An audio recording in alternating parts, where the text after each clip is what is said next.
आता विधानसभा निवडणूक निकालानंतर मुख्यमंत्रीपदी कोण असणार याबद्दलची वक्तव्य होत आहेत. चर्चांना सुरुवात झालेली आहे. पाहूया सुरुवातीला न्यूज टॉप 9 मध्ये त्याबाबतच्या बातम्या.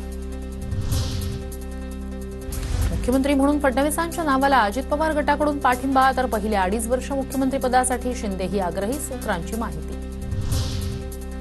मुख्यमंत्रीपद वाटून घेण्याबाबत वरिष्ठ पातळीवर निर्णय होणार. शिंदेंच्या चेहऱ्यावरच निवडणूक लढवली. संजय शिरसाट यांचं वक्तव्य. मुख्यमंत्रीपदाबाबत वरिष्ठ नेते एकत्र चर्चा करतील. एकनाथ शिंदेच मुख्यमंत्री असावे. शिंदेंच्या नेतृत्वात निवडणुका लढवण्यात आला.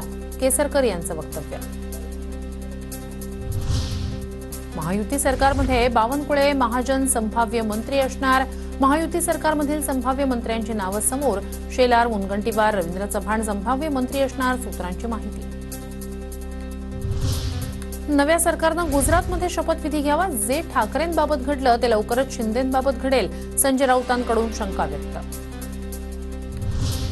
मुख्यमंत्रीपदाबाबत भाजपचे वरिष्ठ निर्णय घेतील. दादा सीएम व्हावे अशी कार्यकर्त्यांची इच्छा, पण आम्ही वास्तववादी. सुनील तटकरे यांची प्रतिक्रिया.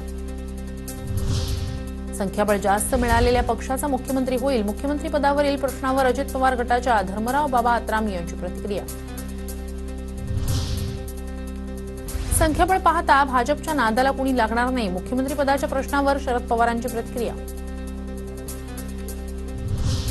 मुख्यमंत्रीपदासाठी अद्याप आमच्यात कुणाच्याही नावावर चर्चा नाही. मुख्यमंत्रीपदाबाबत प्रफुल्ल पटेल यांची प्रतिक्रिया.